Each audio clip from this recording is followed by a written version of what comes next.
At the picnic table, my sister lifted her beer and declared, "To the ghost who foots the bill for everything but will never belong." My mom scoffed. My brother chimed in, "Cheers to the background funds." I raised my glass and said, "To the background funds that just vanished." Then I sipped my drink, opened my phone, and hit freeze all accounts. 30 minutes later, my brother was ashen, my dad was swearing, and my sister's rent transfer failed mid-celebration. That picnic set them back a lot, and they earned every single dollar of it. They figured it was just another family Sunday. We were at the same park we always went to. The same checkered tablecloth my mom always insisted on ironing was there. The expectations were the same. Minda will cover it. Minda will tidy up. Minda will be thankful we allowed her at the adults' table, even at nearly 40. This time, however, was different. This time was costly. I made sure of that. They requested catering this time, something a step up from hot dogs. Laura suggested in the group chat that Scott wanted ribs and seafood, because, why not? It wouldn't be paying for it, Laura volunteered. To handle drinks and showed up with 3 generic soda bottles and a 6-pack of light beer. The night before, my mom had called to ask if I could get folding chairs since Dad's back was bothering him again. I smiled when she asked. I told her, "Sure thing. I'll handle it," and I did. I always do. Every single one of them knows how to take. When my husband packed his bags and left with our daughter, they didn't ask about me. They asked if I could still help Scott move. When I started a second job working night shifts at a warehouse, my mom called to tell me their dishwasher was broken. When I didn't reply immediately, she sent 3 texts. Sent the money anyway. It wasn't like I was using it for myself. It's wear the same 3 work shirts every week. I have a small bag in my truck in case I need to shower at the gym. The heater in my Tacoma only works if you're going 40 miles per hour or faster. My boots are so beaten down the leather is coming apart at the toe. I don't purchase anything. Not for me. But I paid off their Kia. I handled the last 3 months of Laura's health insurance because she was in between jobs yet again. I co-signed Scott's lease and paid his deposit, even though he earns more than me and works less. That picnic was expensive. I hired a local BBQ truck, told them to include a service charge, and left a hefty tip. I rented speakers, coolers, and tables, telling the rental company to add insurance coverage, even though I was sure nothing would get damaged. It all went on my card and I kept my mouth shut. When we arrived, the setup was perfect. Scott appeared in sunglasses and a tank top, acting as if he'd organized the entire event. Laura posted a picture with the caption, "Fam Jam 2025, with no credit to the one who paid." Mom praised the setup, telling me it was so good to see everyone contributing for a change. I just smiled and gave a nod. Then the moment arrived. Scott lifted his beer as if he were making a toast at a wedding. He looked around as if we were all sharing some secret joke. "To the ghost who pays for everything but isn't one of us." Mom chuckled. Laura clinked her cup, saying, "To money from the past." And I said, "To the money from the past that has now disappeared." Under the table, I opened my phone and froze all the accounts. The joint checking, the family Venmo, the card Mom used for groceries. All of it gone in 5 seconds. I continued eating my ribs. I didn't utter another word. 30 minutes later, the facade started to crack. Laura's card was declined twice when she tried to order more drinks. Scott received a bank notification about a failed rent payment. Dad came over to me, phone in hand, acting confused. He asked if the bank's system was down. I suggested he try again in the morning. They hadn't figured it out yet. They assumed it was a technical issue, perhaps fraud, something external. Nobody knew I had pulled the plug. Not yet anyway, but they would. This was only the beginning, the first twist of the knife. For the first time in my life, I wasn't going to be the silent one. I was no longer going to be the family's ATM. I was through with playing nice. They believed they were embarrassing me. What they failed to realize was that they had already lost, and I was only getting started. I heard nothing from them that night. Not a single message. No words of thanks. Not even a silly meme in the group chat that told me all I needed to know. They were in a panic, probably blaming the bank, probably refreshing their apps. They likely thought some fraud alert had frozen everything. I knew Laura would be the first to freak out. Half her life is funded by monthly subscriptions. Scott was likely too hungover to realize anything until the rent bounced. Mom, though, she would suspect. She always sensed when something had shifted. She just didn't always grasp what it meant. By morning, the calls began. Laura texted first. Jess, hey, did you shift some money around or something? As if we were business partners. I didn't reply. 10 minutes later, my card isn't working. Can you look into it? I didn't look into it. I already knew the reason. She called twice, both times going to voicemail. At work, I sat in the break room with my burnt coffee as my phone lit up again and again. Dad called, then Scott Mom left a voicemail where it sounded like she was smiling through clenched teeth. I let the notifications pile up. By noon, Laura emailed me. She never sends emails. She said she was genuinely worried and asked if I was. Okay, her polite way of demanding, fix this immediately. I replied with a single sentence. The accounts are closed. I offered no explanation. I didn't owe her one. Scott called next. He skipped the pleasantries. His voice was already rising. His rent had been rejected. And the leasing office was threatening to void his move-in if he didn't produce another deposit by Friday. I told him he should have saved some of his beer money selfies for a rainy day. He hung up. That afternoon, I visited his new apartment building, the very one I had co-signed for. I waited in the leasing office as the receptionist contacted the property manager. I explained calmly that I was withdrawing my application and stopping the deposit. They informed me I would be legally liable if the lease had been finalized. I smiled and told them to check its status. It was still in process. No lease meant no obligation. I canceled the check on my way out. Scott appeared at my house 2 hours later, banging on the door like a police officer. I didn't answer. He stood outside for about 15 minutes, pacing and trying to call me from his phone, then from a different number. When I finally opened the door, he was already shouting. He said I had ruined everything for him, made him look like a fool, and destroyed his fresh start. Leaning against the doorframe, I asked him what kind of fresh start needed my money to function. He continued, listing all the things he felt he was entitled to, as if he were reading from a script. I asked if he remembered when I needed help after my divorce, when I couldn't sleep because of my night shifts and was crying in the work bathroom, when my husband flew our daughter to Mexico and didn't inform me until after they had landed. He had no answer. Then I told him to get out. He mumbled some insult on his way to his car, something he probably thought would hit harder. I didn't care. I watched him drive away in the same car I had helped him repair last summer. On Thursday, a voicemail from Dad came through. He said they had been discussing things, and perhaps it was time to put everything on the table. He said he wanted to resolve this like a family, that maybe I had taken things a bit too personally. But they were now willing to have a genuine conversation. He used the term mutual expectations, which sounded like it came from a business seminar. I didn't return his call. Let them talk. Let them freak out. Let them understand what I've felt for years. The loneliness, the pressure, the burden of being both useful and disposable. And the best part, this wasn't vengeance. Not yet. This was still me being fair.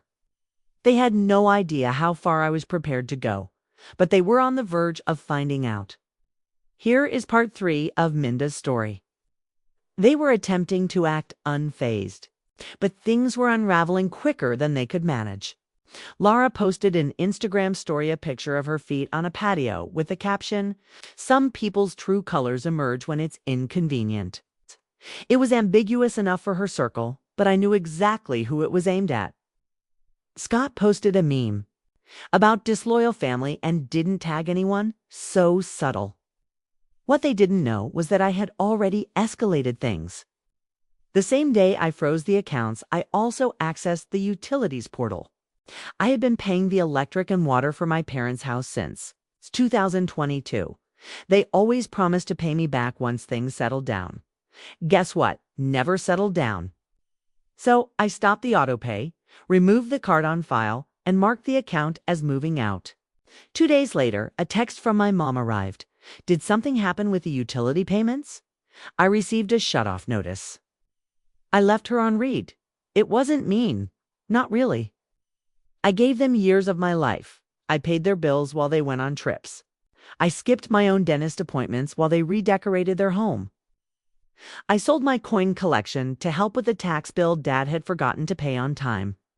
And I never held it over their heads. It's not once did I make them feel inadequate for needing assistance, but they frequently made me feel small. Like when Scott claimed I couldn't keep a man, or when Laura mocked my shoes and asked if I was embracing minimalism, or when Dad said he was glad I didn't have my daughter full-time because of the hours I worked. That one stung.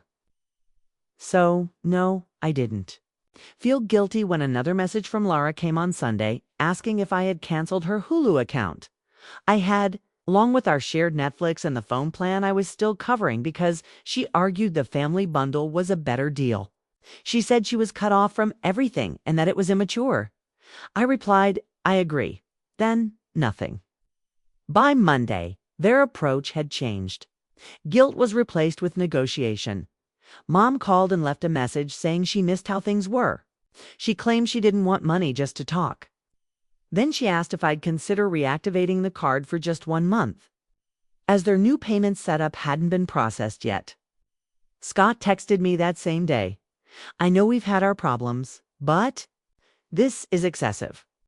Laura fell silent, but I noticed she had updated her LinkedIn with a job she didn't have, likely trying to find someone else to co-sign for a new apartment. Good luck with that. I wasn't angry anymore. That was the surprising part. It felt like a deep clean, like removing a pile of garbage that had been festering for years. One bag at a time. Until the air felt fresh and the floors were no longer sticky. I started making real meals again. And I even bought new shoes, not expensive ones, just a pair that didn't squeak with every step. It felt strange to buy something for myself. I stood in the store clutching the box for 20 minutes before I allowed myself to go to the checkout. That's when I understood what this truly was. It wasn't about revenge. It was about subtraction. And I had more to subtract by Thursday. I was braced for more drama. Another guilt-ridden voicemail, perhaps? Maybe another bizarre Instagram story from Scott acting like he was fine. But what I got was something I never anticipated. Laura, in the flesh, on my porch. She hadn't visited my place since the divorce. I knew this wasn't a casual visit. No one in my family just drops by without an agenda. She was wearing sunglasses as if to avoid being seen. In her hand was a thick yellow envelope. She didn't ask to be let in. She just sat on the porch step and said she wasn't there to argue. Inside the envelope were scraps of paper, not trash. Receipts, old bank statements, scribbled sticky notes, copies of checks I had written over the years. Some of them I had forgotten. Rent money, vet bills, a backdated cash transfer for $600 marked for the deposit. Please, thank you. There were at least a dozen different handwriting styles, mostly hers. She said she was cleaning out her apartment, planning to move out of state, maybe to Colorado. Or back to Florida where an old roommate still owed her a favor. Then she said something odd. I think I ruined everything, not just with you, but with everybody. She was quiet for a moment, looking like she might cry, but unsure if I would care. Then she told me something that made me freeze. Remember that backdated payment? The $500 I gave her in 2021, the one she said was for rent to avoid eviction. She admitted part of it went to pay off a guy she was seeing, married man. He had threatened to release some photos she had sent him. She said she was too ashamed to tell me and thought she could handle it without involving me, but she failed.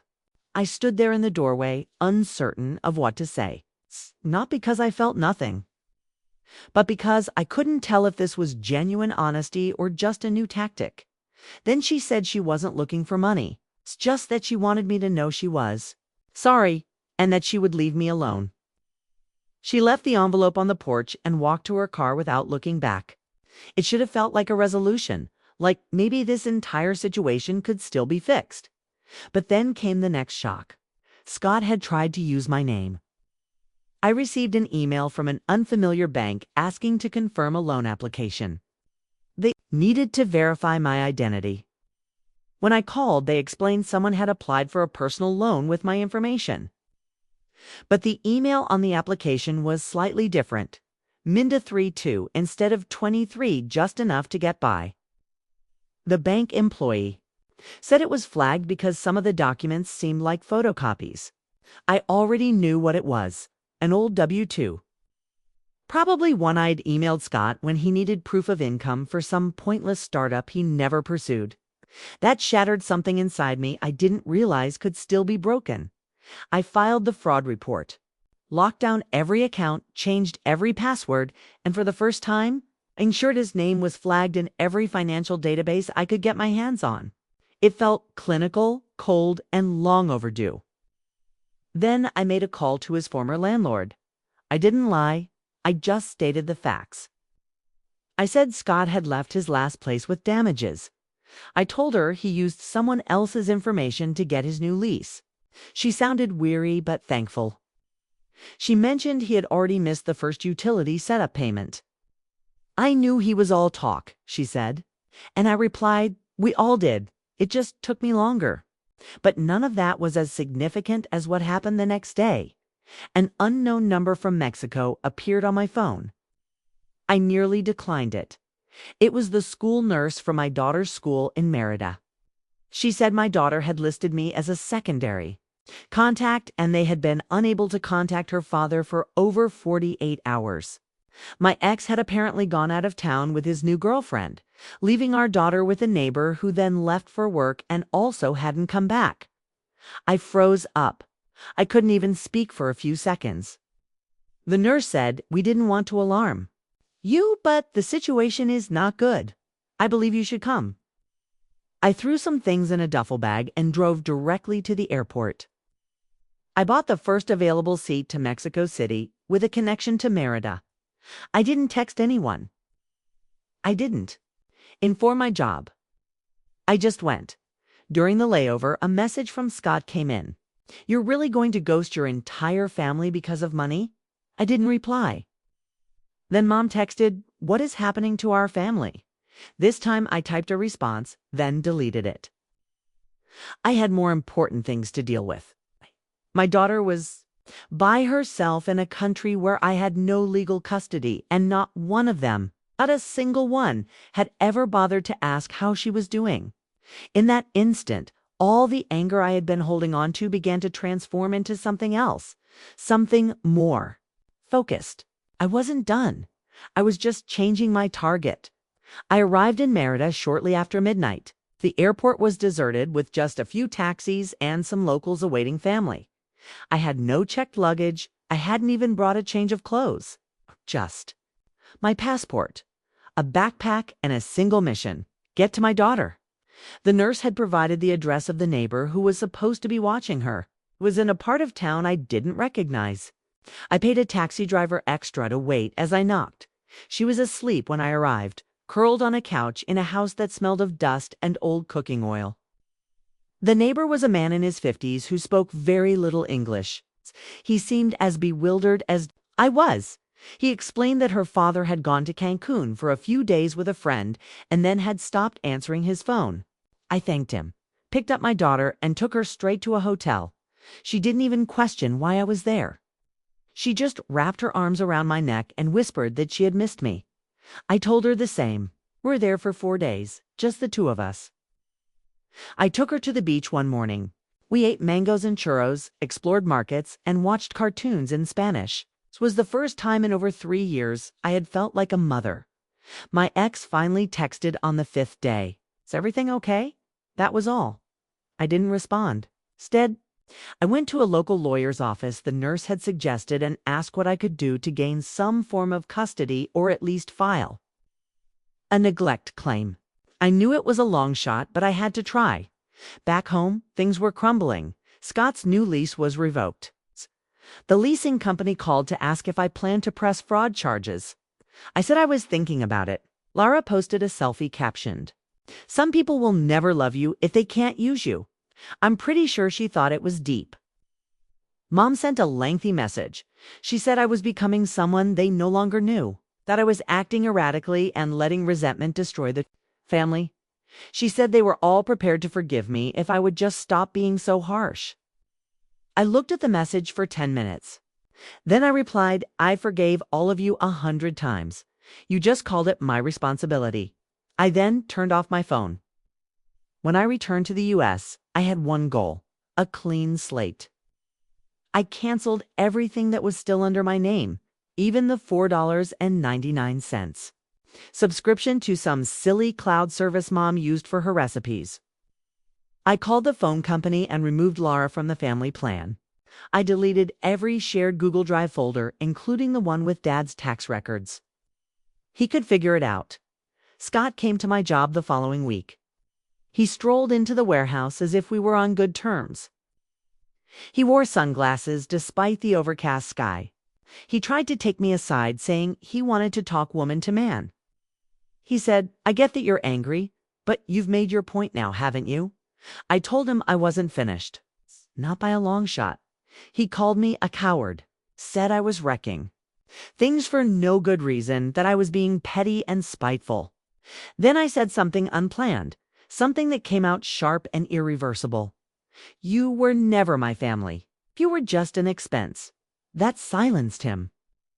He stood there for a moment, then left. He didn't even glance back. Later that night, Mom called again. It went to voicemail. She said she was at her wit's end, that the family was disintegrating, that I was frightening her with how cold I had become. She said, "I don't even know who you are anymore." And for the first time in my life, I felt a kind of peace because I finally knew who I was, and it wasn't their bank account. A month went by that the new normal was silence. My phone was quiet. No more texts from Mom, no more passive-aggressive Instagram posts from Lara, no more insincere apologies from Scott. The group chat was silent. It was the most serenity I had experienced in years. I was approved for visitation rights in Mexico. It wasn't full custody, not even close, but it was a start. My daughter could come for holidays. I had already begun preparing the spare room at my place. I cleared out the old junk and painted it yellow. I bought her a desk, the first real piece of furniture I had purchased in ages. Still wore the same jeans and drove the same truck. But everything felt altered. Then, just as I thought things had settled, they attempted one final move. It was Lara's plan, I'm certain. I got a message from her out of the blue. She said they wanted to meet as a family one last time. No fighting, just to get everything out in the open. I ignored it. 3 days later, Mom sent an actual letter, not an email. An envelope with her handwriting on it. Like it was 1998. Inside was a picture of us from a decade ago. All of us smiling. At some beach house, a note read, "Before all of this, please, let's talk." I looked at it for a while, then I drove to their house. I didn't let them know I was coming. I just appeared. They were all there. Mom, Dad, Lara, Scott. It seemed like they had practiced what they were going to say. Like they believed if they could just get me into a room, they could change the narrative. Scott was the first to talk. Tried to be funny. "So, the prodigal wallet has returned." I didn't crack a smile. Mom said they now understood that things had gone too far, that I needed my space, but that we were still family. That had to count for something. I waited. I let them speak. Let them present every excuse, every rewritten version of the past. Then I told them exactly how I saw things. I told Mom she never shielded me from Dad's passive-aggressiveness and that I was not her retirement fund. I told Lara she treated people like objects and expected praise for doing the absolute minimum. I told Scott he was a parasite and not a particularly clever one. Then I said something I regretted the moment it came out, but I said it anyway. You're not my family. You're just people I happened to grow up with. The room fell still. Mom looked as if she had been struck. Laura got to her feet. Scott mumbled something about me being mentally unstable. I stood there a moment longer, then walked out. No farewell, no more chances. On the drive home, the hollow guilt started to set in. I replayed every word. I considered calling Mom back to soften the impact. Maybe offer a half-hearted apology, but I didn't. Because this time, the silence wasn't about being abandoned. It was about being free. They were not going to change. I was not going back. 3 days later, I blocked all of them. Not from a place of hate, but from necessity. I picked my daughter, I picked myself. I picked a future free from chains forged of guilt and obligation. And for the first time in years, I could take a full, deep breath. Update: 2 weeks after blocking them, I received a letter. Certified mail. No return. Addressed just my name in tight cursive on the envelope. For a moment, I thought it was legal trouble. Maybe Scott was trying something foolish again. I nearly threw it out. Inside was a check for $300. The only explanation was a brief note on a torn piece of notepad paper. Sold the couch. Sold the necklaces. I figured this covers some of what I owe. Don't expect more. I'm not trying to fix things. I just don't want a debt over my head. It wasn't signed, but it was from Laura. I knew the handwriting and the attitude. Classic her. I didn't cash it immediately. It sat on my kitchen counter for 4 days. I would see it while making coffee, pass it on my way to bed, and think about ripping it up. A part of me wondered if it was a trap. Another part wondered if it was genuine. But mostly, I was just shocked. Laura never gave anything back. Not books, not favors, not borrowed clothes, and certainly not borrowed money. And now here she was, selling her possessions just to settle. A score she once claimed didn't exist. I deposited it on the 5th day, not because I needed the money, but because I wanted to see how it felt to get something back, something I was sure I'd never see again.